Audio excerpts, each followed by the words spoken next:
while we do His good will, He abides with us still, and with all who will trust and obey. Trust and obey, for there's no other way to be happy in Jesus but to trust and obey.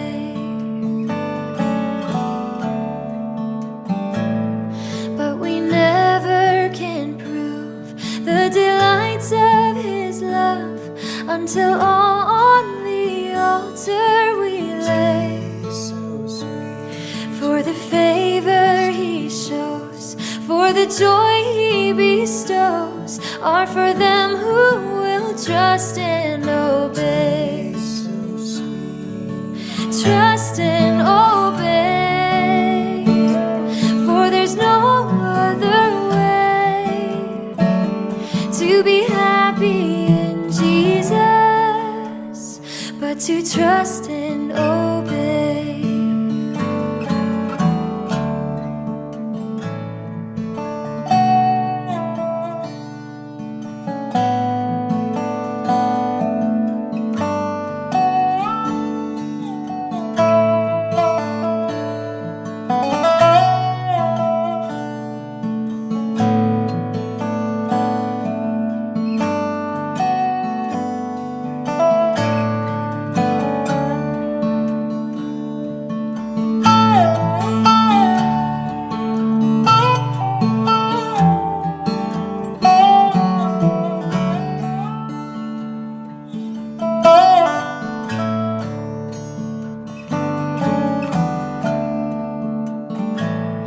Then in fellowship sweet, we will sit at His feet, or we'll walk by His side in the way. And what He says we will do, where He sends we will go. Never fear, only trust and obey. Trust and obey, for there's no other way to be happy in Jesus but to trust and obey. For there's no other way to be happy in Jesus but to trust and obey.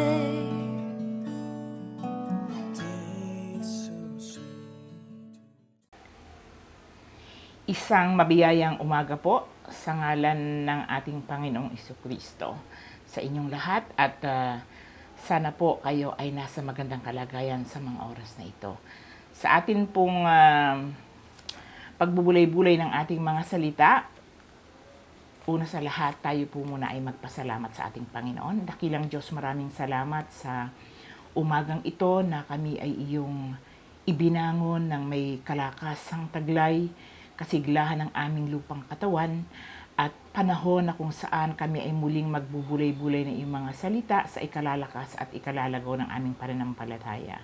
Loobin mo nawa, Panginoon, na ang mga salita mo na aming maririnig ay magsilbing paalaala sa amin para maituwid ang aming pamumuhay. At kami po, o Panginoon, ay panahanan mo ng iyong banal na Espiritu sa mga oras na ito. Pakalinisin mo kami, Panginoon, at nawa, Panginoon, ang mga salita mong ito ay aming maipamuhay, at nawa, Panginoon, ang mga anak mo na patuloy na nananatiling umaasa at naniniwala sa iyong mga salita. Sana po, Panginoon, ay palakasin mo ang kanilang pananampalataya at huwag kaming magsawa sa pakikinig at pag-aaral ng iyong mga salita, sapagkat alam namin, Panginoon, ito ay higit naming kailangan sa pagharap ng aming buhay dito sa sanglibutan. Tulungan mo kami, Panginoon, na sa mga gatong gawain, ito, o Panginoon, ay magsilbing kalakasan sa buhay ng bawat isa sa amin. Ito po ang aking samot dalangin sa pangalan ni Jesus. Amen. Sa umaga pong ito, ang ating scripture, ang ating aralin, ay matatagpuan sa Lumang Tipan sa aklat ni Josue, Kabanatang 5, talatang 9 hanggang 12, na ganito po ang ating mababasa. At sinabi ni Yahweh kay Josue, inalis ko ngayon ang kahihiyan ng pagkaalipin ninyo sa Ehipto, kaya't ang lugar na iyon ay tinawag na Gilgal magpahanggang ngayon. Talatang 10, samantalang ang mga Israelita ay nasa Gilgal sa kapatagan ng Jericho, ipinagdiwang nila ang Pasko noong kinagabihan ng 14 na araw ng unang buwan. 11, kinaumagahan araw pa rin ng Pasko, kumain sila ng mga pagkaing inani nila sa lupaing iyon, sinangag na trigo at tinapay na walang pampaalsa. 12, hindi na muling umulan pa ng mana nang makakain na sila ng mga inani nila sa lupain ng Kanaan. Kaya't mula sa taong iyon, pagkaing inaani na sa Kanaan ang kanilang kinakain. So pagpalain ng Diyos ang pagkabasa ng kaniyang mga salita. Dito po sa aklat ni Josue, Kabanatang 5 na ating binasa, ito po ay patungkol sa pagtutuli at pagdiriwang ng Pasko sa Gilgal. Nang nilisan ng mga Israelita ang Ehipto, alam po natin na pinatuyo ni Yahweh ang dagat na pula at ganito din ang kanyang ginawa nang tumawid sila sa ilog ng Jordan. Nang mabalitaan ng mga haring Amoreo na nasa kanluran at ng mga haring Cananeo na nasa baybayin ng dagat Mediteraneo na pinatuyo ni Yahweh ang ilog Jordan nang tumawid ang bayang Israel, natakot silang lahat at nasiraan na sila ng loob sa pagdating ng mga Israelita. Sinabi ni Yahweh kay Josue na kumuha siya ng batong matalim at gawin niya itong panghiwa at tuliin ang mga kalalakihan ng Israel. So gayon nga ang ginawa ni Josue. Tinuli niya ang mga kalalakihan sa lugar na tinawag na burol ng pagtutuli. So ayon sa mga naunang talata, ginawa ito ni Josue sapagkat namatay na ang mga lalaking may sapat na gulang upang makipagdigma sa panahon ng kanilang paglalakbay. Noong sila'y umalis sa Ehipto, ang mga iyon ay pawang tuli na, ngunit ang mga ipinanganak nang sila'y naglalakbay na sa ilang ay hindi pa. 40 taong silang naglakbay, kaya't ang mga lalaking may sapat na gulang ay umalis sa Ehipto ay nangamatay na. Sinuway nila si Yahweh, kaya sinabi niyang hindi nila makikita ang mayaman at masaganang lupain na ipinangako sa kanilang mga ninuno. So kaya't ang mga anak na lalaki na ang humalili sa kanilang mga magulang na yumao at sila nga ang tinuli ni Josue. Hindi sila natuli sa panahon ng kanilang paglalakbay. At matapos po silang tuliing lahat, sila ay nanatili sa kampo hanggang sa gumaling ang kanilang mga sugat. At doon sinabi ni Yahweh kay Josue na inalis na niya noong mga panahong iyon ang kahihiyan ng pagkaalipin nila sa Ehipto. Kaya't ang lugar na iyon ay tinawag na Gilgal magpahanggang ngayon. At habang sila ay nasa kampo noong gabi ding iyon na 14 na araw ng unang buwan, ay ipinagdiwang po nila yung Pasko. Ito pong Pasko ang tinatawag sa wikang Hebro na Pesach, At ito po, ay ipinagdiriwang nila kasabay ang ating Holy Week, Lagi po yang magkasabay. At sinabi po dito sa kanilang pagdiriwang ng Pasko, ang kinain na po nila ay ang sinangag na trigo at pagkaing walang libadura. At ito po ay inani nila sa lupaing iyon. Mula po noon ay hindi na nagpaulan ng mana. At dahil ang lupain ng Kanaan nung sila ay dumating ay napakasagana, kaya't marami po silang inani at ito po ang kanilang kinain.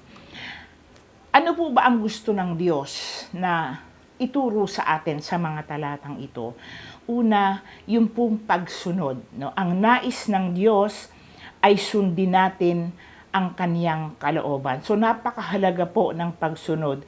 Kung ang kaniyang kalooban ay siya nating ipinamumuhay, makakaasa po tayo ng kaniyang pangangalaga at pag-iingat. Mararanasan natin ang kaniyang pangako dahil ang Panginoon ay tapat sa kaniyang mga salita.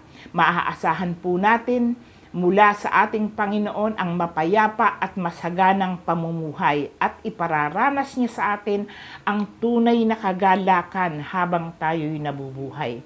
At ang higit sa lahat, ang buhay na walang hanggang ipinangako ng Diyos sa atin. Alam ko po na lahat tayo ay nagnanais, no, na maranasan ang pangako ng Diyos. Pero ang lahat ng mga pangako po ng Diyos ay atin lamang mararanasan kung tayo po ay susunod sa kanyang kalooban. Kaya sa umaga pong ito, no, nais po ng Panginoon na alalahanin natin ang mga pangyayaring ito, yung kwento ng unang panahon, itanim po natin sa ating puso't isip, bagamat hindi po natin nakita actually yung mga ginawang kababalaghan, no? Yung mga himala na ginawa ng Diyos. Pero alam ko po na nararanasan natin ang pagkilos ng Diyos sa ating buhay. Kaya sapat na po yung ating mga karanasan, no, para patunayan ng Diyos na kahit tayo ay nagkulang sa Kanya, hindi po nagkulang at lumayo ang Diyos sa buhay ng bawat isa sa atin. So tayo po ay manalangin. Ama naming banal at makapangyarihan sa lahat, salamat Panginoon sa muli mong pagpapaalala sa amin ng mga bagay na dapat po naming gawin habang kami nabubuhay. Alam ko po na may layunin kayo sa buhay ng bawat isa sa amin. At patawad Panginoon kung minsan lagi naming sinusunod ang aming mga sarili. Dakilang Diyos, patuloy po kayong mangusap sa buhay ng bawat isa sa amin. Na kami Panginoon bilang iyong mga anak na tinawag o pinili. Alam po namin na ang bawat isa sa amin ay may kanya-kanyang tungkulin. Tulungan mo kami Panginoon na maipamuhay ang iyong mga salita. At nawa Panginoon, sa bawat oras na kami nag-aaral, dakilang Diyos, turuan mo kami na masuri ang aming mga sarili. Kung ano ang aming mga pagkakamali na dapat pa naming punan. Alam ko po na nakikita mo ang aming kahinaan. Kaya kailangan ka namin, Panginoon, sa lahat ng oras ng aming buhay. Palakasin mo kami. At maging matatag kami sa lahat ng sandali ng aming buhay. Tulungan mo kami na maalaala lagi, Panginoon, ang iyong mga salita. Na ito, O Panginoon, ang aming panghahawakan para maipagpatuloy po namin ang aming buhay dito sa mundo ng may kalakasan. Sa iyo manggagaling ang lakas, Panginoon, na aming gagamitin para mapagtagumpayan ang ginagawa ng kalaban. Kaya't loobin mo nawa, Panginoon, sa umagang ito, mangusap ka sa mga anak mo na kasama namin sa gawain ito. Nasuriin ang aming mga sarili, pakalinisin mo ang aming mga puso, at tulungan mo kami, Panginoon, na magtiwala sa iyong kapangyarihan at sumunod sa iyong nais. Alam ko po, Panginoon, na mahirap ito kung kami lamang, Panginoon. Hindi po namin ito magagawa. Pero sa tulong mo, sa tulong ng Banal na Espiritu, alam namin na walang makakadaig sa amin kung ikaw ay kasama namin. Kaya Panginoon, tulungan mo ang bawat isa sa amin na sa lahat ng sandali ng buhay namin, ikaw ang siyang manaig sa amin at manatili kami, Panginoon, na panghawakan ang iyong mga salita. Ito po ang aking samot dalangin sa pangalan ni Jesus.